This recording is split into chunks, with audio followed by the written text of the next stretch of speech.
ever wanted was to be a gangster. Little did I know I was in danger. Decisions that I made provoked the Lord's anger. Prayed to him all the time, but I was just a stranger. All I ever wanted was to be a gangster.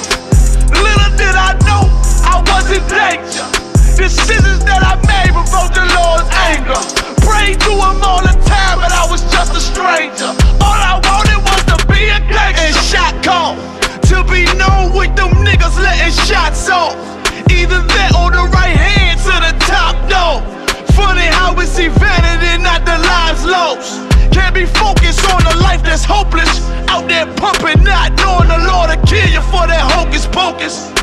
Used to roll with niggas that cook dope with weaponry. Same ones claim they love you, I had no life in jeopardy.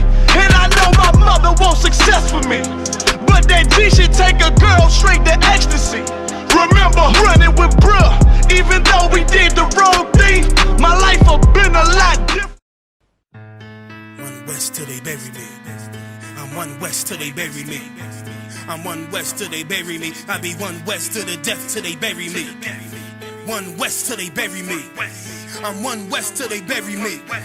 I'm one West till they bury me. I be one West to the death till they bury me. I be one West to the death till they bury me. They ain't scaring me. Rip the soul out of a lot of people outside of Chicago really want to find out what's going on with the people in Chicago. Who else better to find out than the Israelite School of UPK? No cowards. So we're going to go everywhere. We're going to come to every event. We're going to go to every ghetto, every barrio in Chicago, and we're going to speak and interview the people. Why? Because that's our job to do it. Today I got Mario, my brother Mario. He's a vendor and his booth was about leather work as well. We swapped information on that.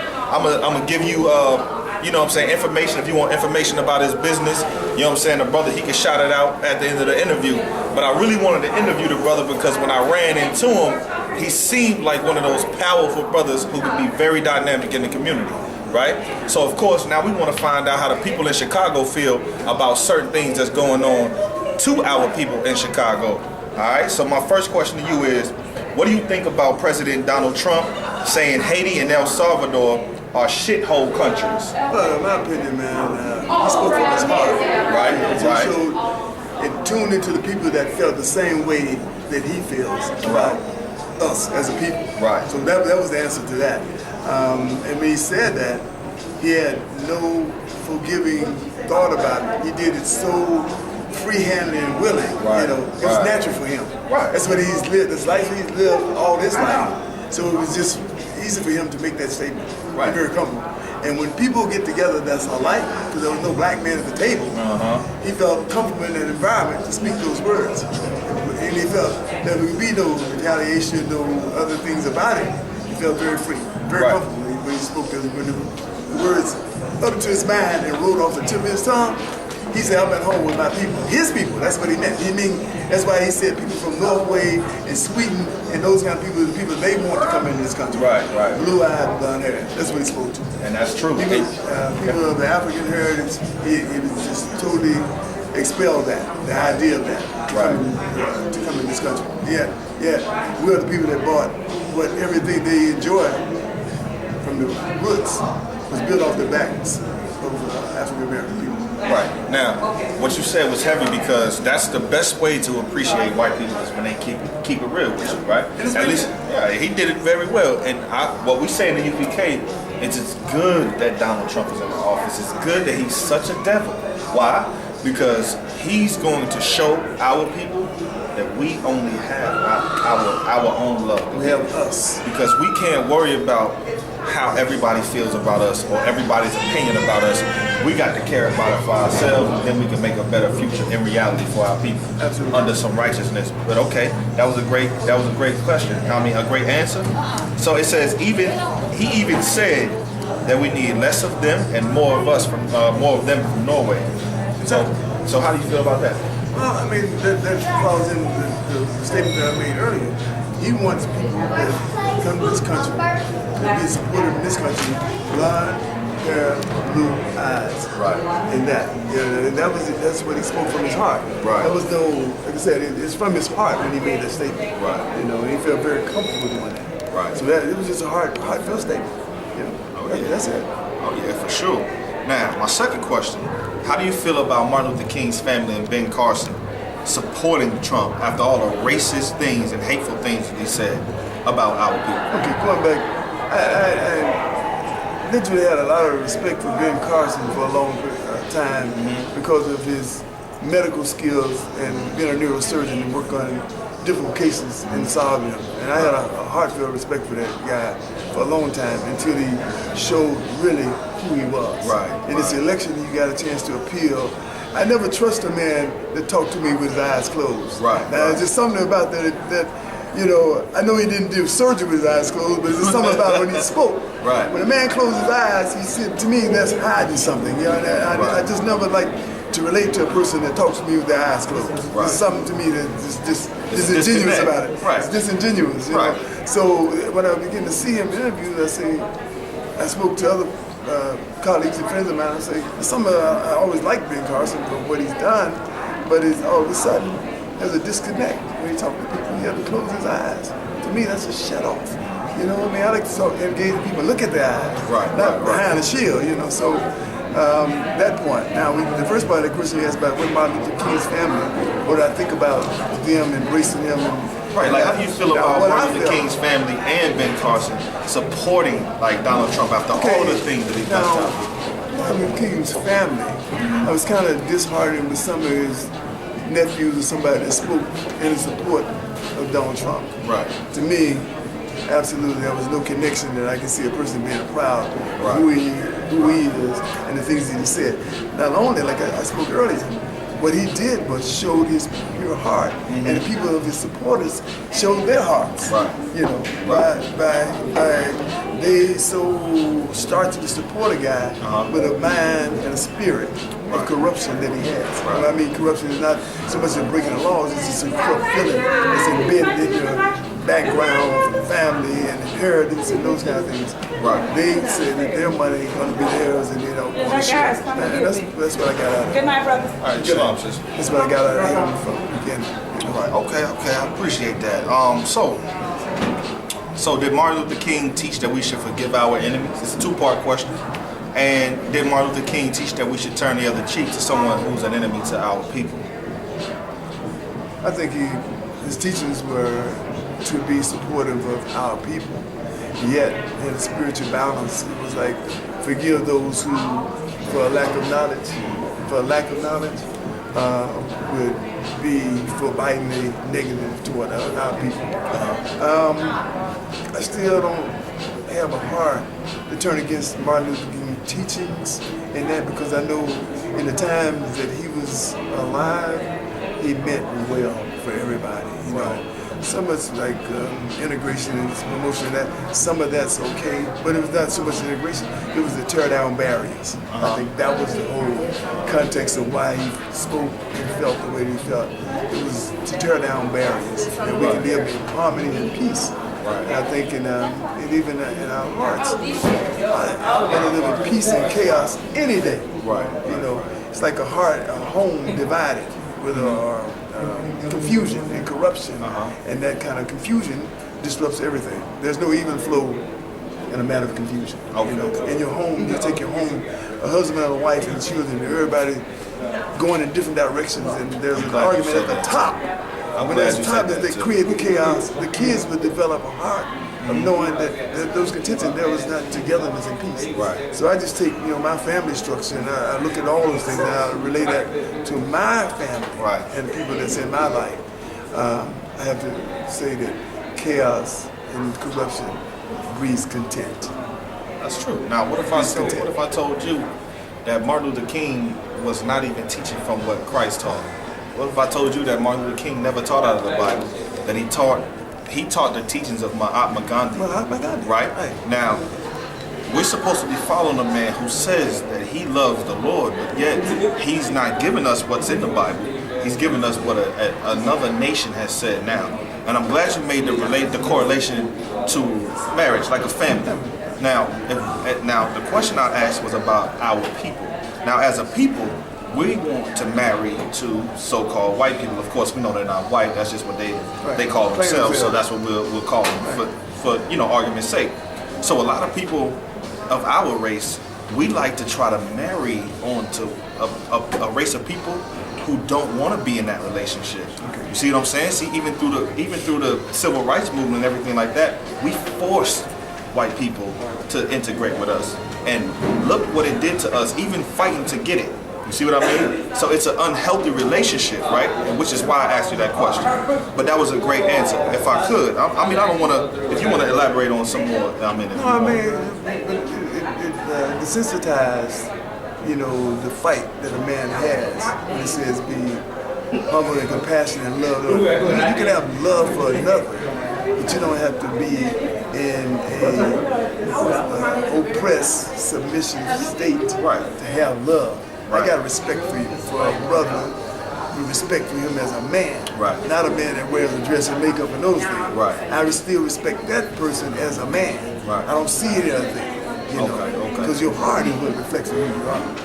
No matter what the outside in the world you've accepted as a cultural behavior, those are taught behaviors. Well, Christ said you can't love two masters.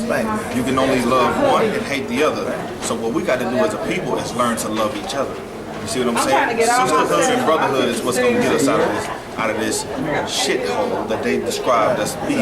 You see what I'm saying? So what I think and what the Bible teaches is that we need a degree of separation. We need a degree of let's give our love to our own people, so to speak, because we have to build ourselves up firstly, and then we can worry about other things. Now, as far as love and respect, those are two totally different things. And we can respect our enemies for what they're doing. That's why I said we can respect Donald Trump for his views on our people, but we have to love one another. Now, of course, we have to find out what love is, and we're people who've been lost for a long time, so of course we have to be taught again. Of course, it's building up to more of my questions, okay? So my next question is it Martin Luther King's fault that his family is supporting someone as racist and hateful as Donald Trump? It is not his fault. He can't take a blame. He can't take a blame at this point. His purpose at the time served a good purpose. But here's the problem. We have become more disaligned than aligned. Killing, murder, rape, robbery. We have diminished what he would hope that we could be. We first got to love ourselves and our people as a nation together, not separate, not on a discord. We won't make it on discord. What we do is eliminate. When you mean our people, you mean our people. Our people. Okay. Our people. Okay. You can have light eyes, you can have straight and curly hair, our blood. But our people, if you are ancestral as an African blood in your vein, you are an African. That's it. Our people. We cross, lay, marry, entwine, relate, wear, wig, tweeted hair, trying to assimilate and miss our own identity. True.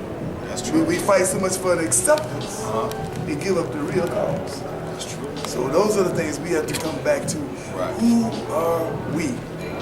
Who am I? That's right. Now, you think we ready to face that? That's the question. Listen, we're perish for the lack of knowledge. That's true. Now, that's why we're in the situation we're in today. Right. Now, for the lack of the knowledge that is pure and knowledgeable, that's true. We perish together as all fools. That's true. Dissension among any of us will destroy us, and it won't make us stronger. But see, what I want to ask you is, are we really ready for the answer? Because what if we found out that we never were African? And then we're actually the Israelites of that Bible. Then we have to live like Israelites. You see how our people who don't know who we are in today's time, they find out, oh, you came from Africa, so you must be African, and they try to get that culture back, right? They try to get it. You see people wearing the you know what I'm saying? You see people, assimilating to all of those other cultures in Africa. But what if we have no blood ties to Africa? What if our blood ties are actually Israel? Then and only then can we find out how to fix our people, because that Bible is the number one way to fix black people. then again, Okay, go it goes ahead. back to the lack of knowledge. Right. The lack of knowledge. Right. See, I'm if loving you this don't interview, get a by the way. I'm chance, loving if you don't get a chance to know whose you are, Right. whom you are, Right. you will never know whose you are. That's right. So that like I say, is the dissimulation of the lack of knowledge. It goes back to that about everything. Right, You right, know? right. It's like a DNA test. That's what we have to have. Right. And so you're speaking on the knowledgeable, it's the DNA test. Right. And that's it, man. That determines of who you are. Who you are. So we get back to finding that the inclusive is a basis of starting to build a foundation that you got to walk on. So basically, you saying To be we strong. need our identity back gotta- to try to find out who we are to go where we need to go. That's the only way you're going to get there. That's right. If you don't have that DNA test to know who you are, Right. you still misidentified. Right. You know? Now, of course, Because you'll believe anything that people will say about you. Right. If you don't know who you are, that's it. And they can label you and this, all that. Stereotype you. All that. Everything. And we will fall short. That's right. Each time. Now, It's of back course- to the DNA test and knowing who you are and trust that. Now, of course, we know We got a lot that the of Bible. work. Oh yeah, we know that the Bible is our DNA test, so to speak. You know what I mean? So, but if I could, here's my last question. All right, considering all the other questions that we had, would you support, love, and forgive Trump in any way for what he's done? Would you personally? I didn't love him yesterday, I ain't gonna love him today, and I ain't gonna love him tomorrow. That's just bottom line. That's bottom line for me, man. That's how you know when a brother love his people, man. You know what I mean? I ain't loved him yesterday, I ain't Right. loved him today, and damn sure have an inspired mind to love him tomorrow. That's right. And that's just the bottom line for me. And tell the people who you are, man. Tell them what you about. Tell them about your business and stuff like that, man, and where they can find you. Partnership with Shauna Renee Spencer's design, and we're located right now in Evanston, Illinois. We just returned back to Illinois from living in Texas, where she had a dream and envisioned what she's doing now. She formerly lived in Chicago and had a shoe design salon. She gave all that up but changed her life to go back to the basics. And this is where she is now. And this is what we saw today and what you all witnessed today was a vision and a dream. So she's living on a vision and a dream. So what's your contact information? The contact information for her is ShaunaReneeSpencer.com, and the number she can be reached is area code 847-322-4580. That's right, man. Listen. Peace to my brothers and sisters. That's right. And we the Israelite School of UPK, of course, we come out here, we're going to get ourselves involved and engulfed in the people. We want their opinions, we want what they think, we want how they feel, so we can find a way to fix our people. That's the first thing you got to do as a doctor or a physician. You have to diagnose the problem first. How sick and is the you patient? have to ask the patient what they feel, how they feel, what's troubling them, and but you have to know that before you can try to adjust or fix the problem. So here's the solution. Blacks, Hispanics, and Native Indians got to come together, know who they are, really love each other. Brotherhood and sisterhood is the weapon against white supremacy. Shalom. Shalom. Once again, my name is Captain DeBar. Hi, I'm Of the Latoya. Israelite School UPK. Nice to meet you, Latoya. You as well. Now you look like a strong black woman, of course. Okay, and of course we're here. This is a black event, and we came out to show some appreciation and support to our nation. But what I do want to ask you a couple questions on how you feel about some things that's been going on lately in the media. Okay. My first question is, what do you think about President Trump saying Haiti and El Salvador are shithole countries? Well, You know, he even said that, we need less of them and more people from Norway and Europe. So how do you feel about that in a nutshell? well, we had more people from Norway and Europe. We still wouldn't have anything built or established because we built and established everything. Right. Next. No sweat. My second question, how do you feel about Martin Luther King's family and Ben Carson supporting Trump after all the racist and hateful things he said? Really? So your father, your grandfather, your uncle, probably your brother, or whomever family that Martin Luther King has left. Right. He died for you not to have to live through what you're living through. Right. Stop. The sister got some great answers, and I love them. I love them. Sister, you got some good answers. You know what I mean? Let's do the third question. Okay. So, did Martin Luther King teach that we should love and forgive our enemies? It's a two-part question. So, did he teach that we should love and forgive our enemies? And did Martin Luther King teach that we should turn the other cheek to someone who is an enemy to our people? That's what he said. And then they killed him. Now what? Great answer. Hey, look, the sister got some great answers. Now, number 4. Is it Martin Luther King's fault that his family is supporting someone as racist and hateful as Donald Trump? Is it his fault? Because based on the things that he taught, you should forgive, turn the other cheek, and all of this and all of that. Is that something that lined up to them feeling like we should forgive everybody who's an enemy to our people, to our race, to our children, our future generations? Well, I'll say this. As speaking to a black man about this, you've been taught to obey. We come from a people that we run things, we create things, we are creators, we are motivators. So to be taught to turn the other cheek or to agree to a certain extent to those that have oppressed us, what are you really teaching? You're not teaching to better your people, you're not teaching to better yourself. You're only teaching to, what's the word I want? Adjust? Not really adjust. That's even better. And why? We were never a people that bow down to anyone. That's right. Now I have a personal question I want to ask you before I ask you the last question. How would you like the presence of black men in America to be to better our people, given the fact that it takes war to get freedom? Well, if y'all stop fighting each other in the street and fight the people that's really oppressing you, we'd be a better people.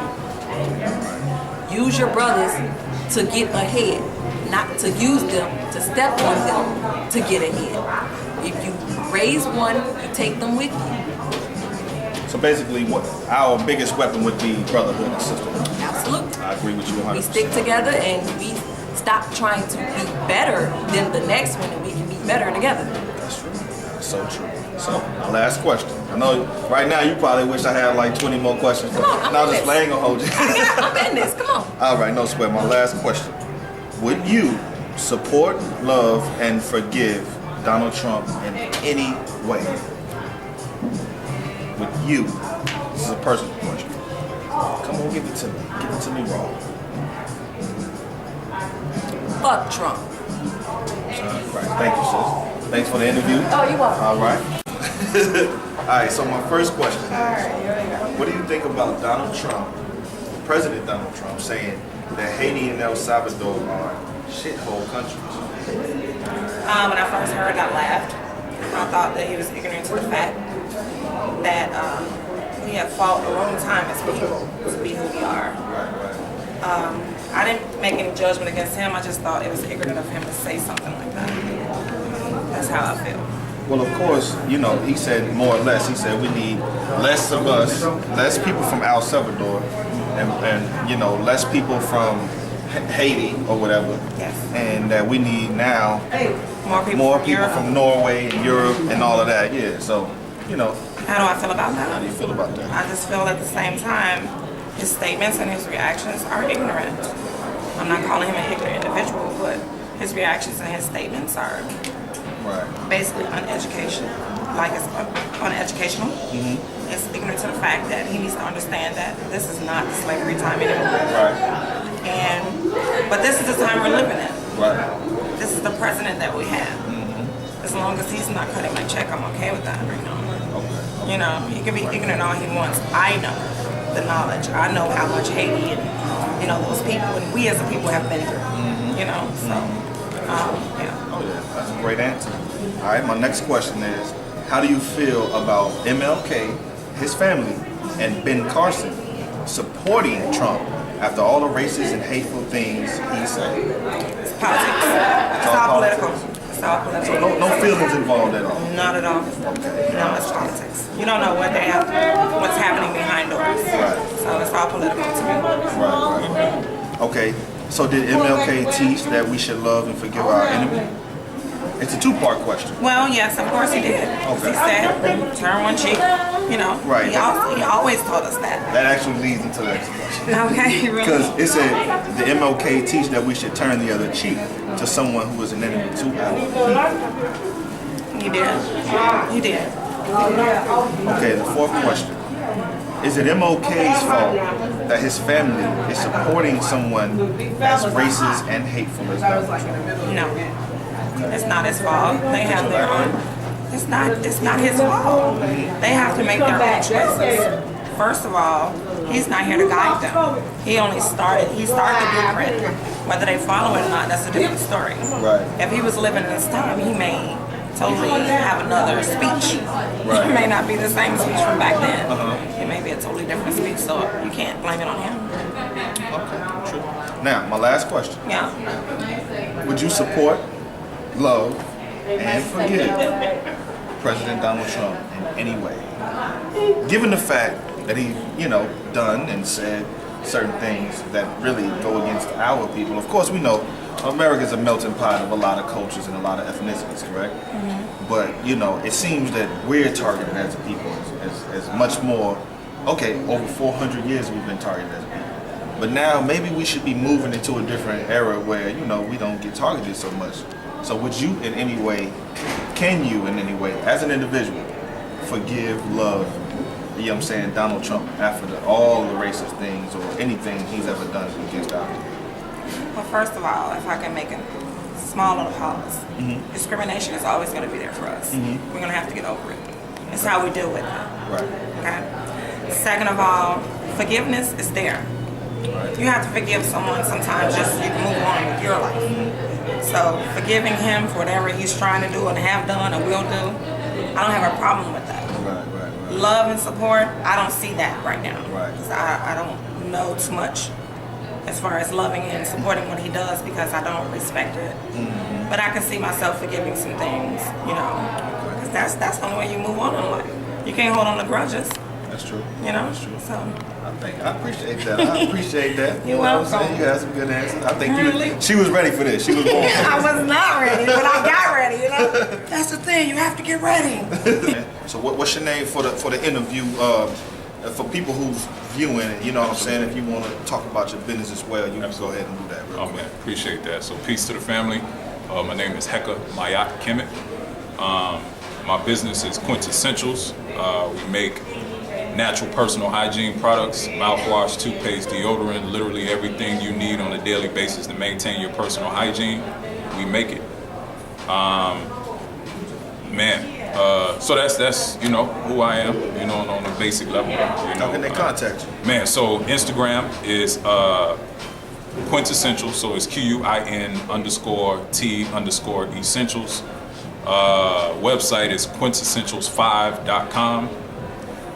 Email, actually the email, because we just rebranded, so we just changed the name of the company to Quintessentials. Okay. So our email is still the email from our old name, so to speak, which is shadeoflife@gmail.com. Okay.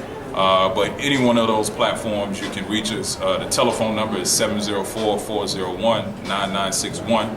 Okay. So any one of those, ways you can reach out to us and, get in contact with us. That's right.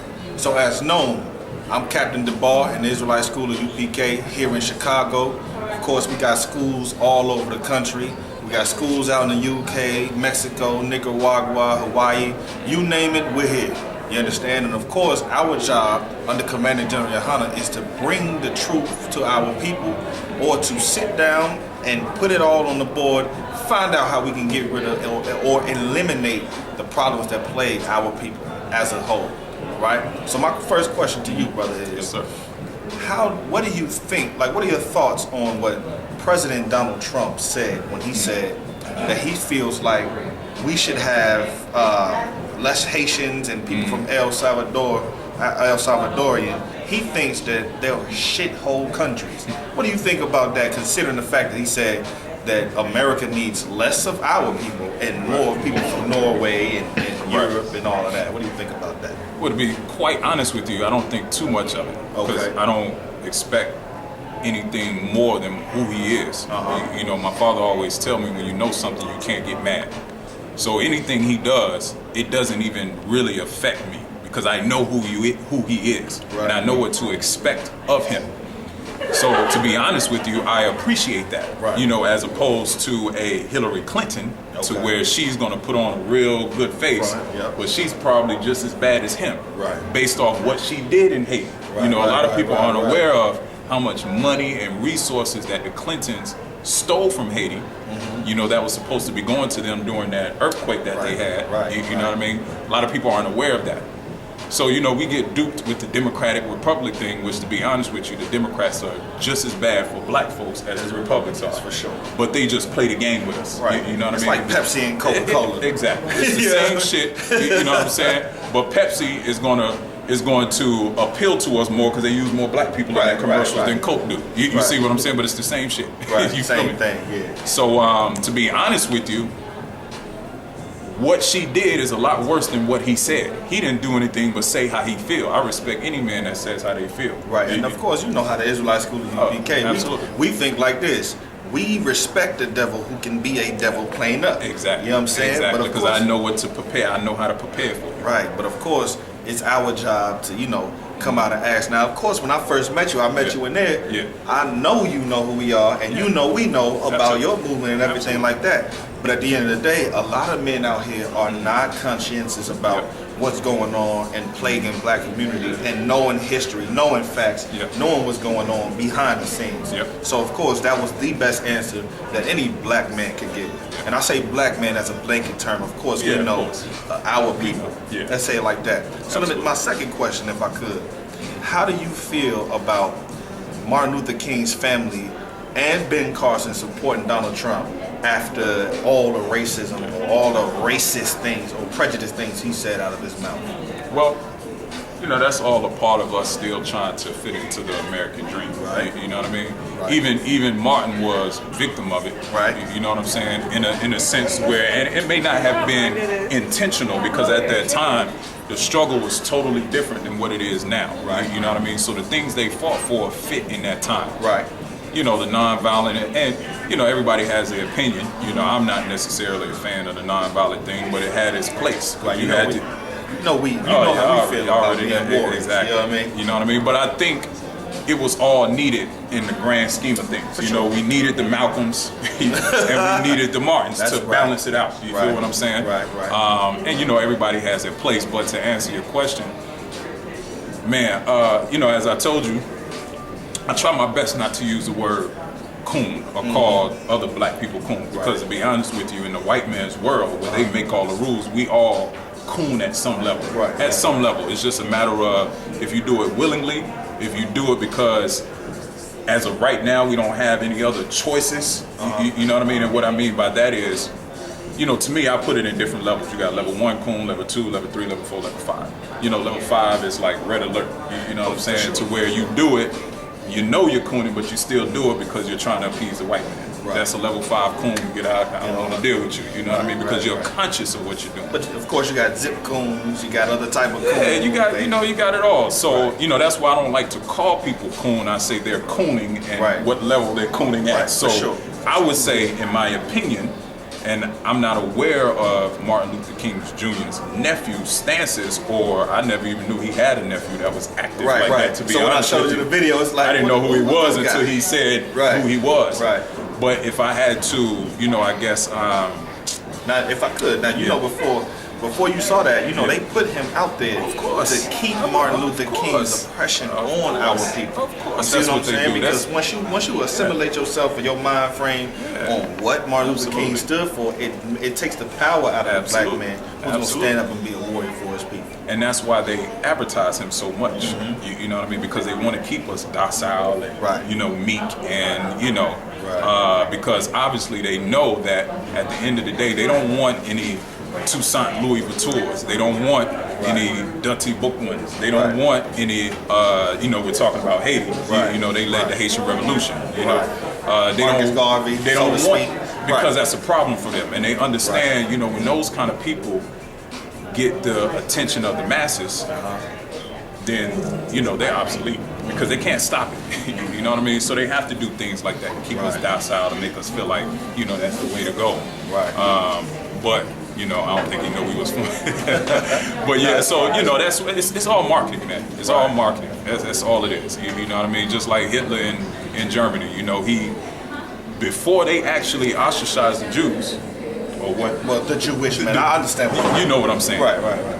Them, the white folks that call themselves, before they ostracized them, they actually did a campaign to put a negative image in the minds of everybody else, so they could justify the reason they was doing that to what they were doing. You know what I mean? So which actually goes right into my next question.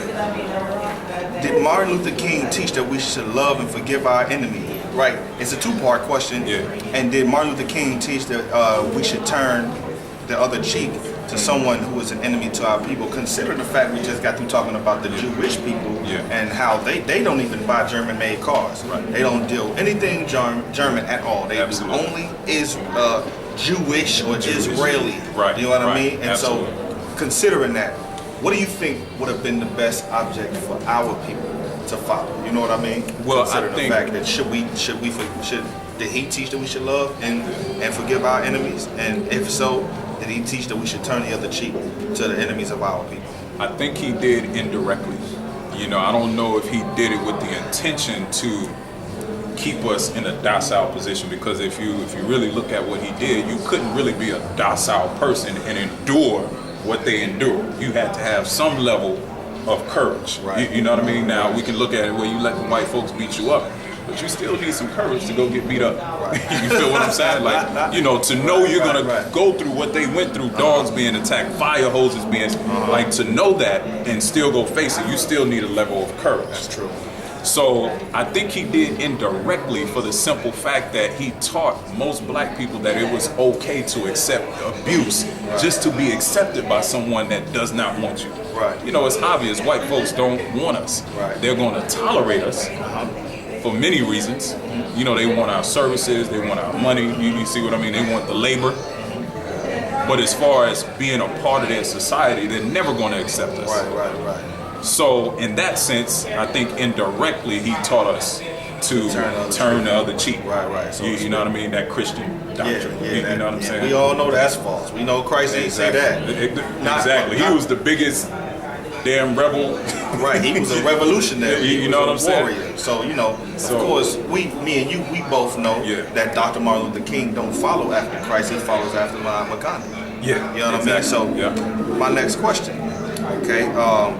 Is it Martin Luther King's fault? Is his fault that his family supporting someone as racist as Donald Trump? Is it his fault? Let's consider what he taught. Let's consider what he gave to our people. Right. You know what I mean? When our people were marching up to Washington and to the, to the governments to stop all traffic, all flow of traffic until we get jobs. We marched up there for jobs. Instead, we got a plagiarized speech that wasn't even his from Michael King, who's not even Martin Luther King, and a doctor. And so we got all of that, and he definitely was paid to do this type of movement and to teach our people these things. So do you feel like it's directly Martin Luther King's fault and his family's fault for supporting someone as racist and hateful as Donald Trump? I'm not going to say it's his fault, because I think at some point everybody should come to a point where they have to use their own level of consciousness. Regardless of what background you come from. What I will say is he's definitely a pioneer. He's like a catapult. You know what I'm saying? Flinging us this way. Exactly. Okay. You know what I'm saying? So definitely he was a pioneer in that category, so to speak. But I'm not going to say it's his fault, because even though it's his nephew, his nephew is at the age now to where in today's time he should realize the things they did back then is not going to apply now. Right. Because there's nothing technically the white man can do to stop you from being a citizen, so to speak. Now, obviously, they're not going to make it easy, so they're going to try their best to make it hard for us to do the things that we can do that we couldn't do back then. Right. So what they were fighting for back then was just basic human rights. What we're fighting for now Acceptance. is acceptance. Yeah, right, you know what I mean? right. The symbolic acceptance that we can vote. Equality. Right. But you're never going to be equal in somebody else's system. That's the point. And that's where, you know, that's where you have to be able to say, okay, you know what, I respect what they did, whether you agree with it or not. Right. But now what we're fighting for doesn't call for that. Right. You know what I mean? Because there's nothing that movement can represent now that's going to get us to where we can't get the same things that the white man can get. Right. You see what I mean? Right. So I'll say that. Okay, no sweat. Now, after looking at the video, if MLK was a day alive, do you think was alive today? Do you think he would support, love, and forgive someone as racist as Donald Trump? No, because one of the last things he said to Harry Belafonte was, I've integrated my people into a burning house. Now, obviously, they're not going to advertise that. Right. You know what I mean? Because we all know what that means. Right. You know what I'm saying? I've literally led my people to the slaughter. Right, to the slaughter. And that's why I say I don't think he did it intentionally. He did it because he thought that was the best thing for, at that time. Now, if I could, when I was living in Oregon, I was out doing the work of the Lord in Oregon. Yeah. I did a detailed lecture on Martin Luther King, right? And I know it's hard to accept for average black people, but yes, he did that willingly. He sat down with a committee of other black leaders, and they all agreed and took checks to do exactly what he did. And he took money from communists and all of that to do what he did. You know what I mean? And so for him now, before he died, I know he felt like he knew he was going to die. Right. You know what I mean? Because of the things he did. He did such a disservice to our people. And so I think if he was alive, this is just my opinion, I think he would support it in all of the name of the work that he did. Right. You see what I'm saying? I think he wouldn't just come up off of it and say, you know what, I was wrong the whole time and I'm not supporting Donald Trump or anything like that. I do believe that he would. But here's my last question. Would you support, love, and forgive Donald Trump in any way? No. My nigga. Fucking no. Man, look, here's the thing, right? And this is the thing that most black people don't understand about being unapologetically black. Right. It does not mean I hate anyone. Right. I don't have the energy to hate anyone. What I hate is mindset. Right. So, do I hate the mindset of most white folks? Yes, because I know how they think. Right. Whether you think they're good white folks or not. The bottom line is, show me a white person that's going to be like, you know what? Man, my ancestors fucked y'all over. All of this wealth that we got in this world, we owe it to you. Right. So until you show me a white man that's going to literally give up all of the wealth and success that they got off the sweat of the back of our ancestors, Blood too. and go to the powers that be and say, you know what? Give this shit to black folks because we owe it to them. Until you show me a white person that's going to give up their white privilege, then I might say, okay, that's a good white person. Until then, ain't none of them good in my eyes because I can't trust them. Hey, You look, know what I mean? If I can't trust you, I don't want nothing to do with I you. tell you like this, I use it like this. Think about a tub full of snakes, right? You got 40 snakes in the tub. You got 10 of them that can, they very venomous. They can bite you, kill you, and all that. Absolutely. You mix them in with all the other snakes. Would you reach your hand in there to grab one? That's how I look at white people. You understand? Muhammad Ali said it best. He was like, I don't know if you saw this interview. He was like, yeah, there's some cool white folks in the world, but why would I risk my life to find one or two good white folks when there's 10 million trying to kill me? That don't make no sense. Right. You know what I'm saying? Just for the one or two that might be okay, that's not even worth my time. Right. You know what I'm saying? That's right. So But it's the same thing. But see, here's what we're dealing with, though. Now we're dealing with, based off of what Martin Luther King did, he's so honored, and we saw the video. They was talking about how black people should look at Martin Luther King's legacy as a day to take out some trash.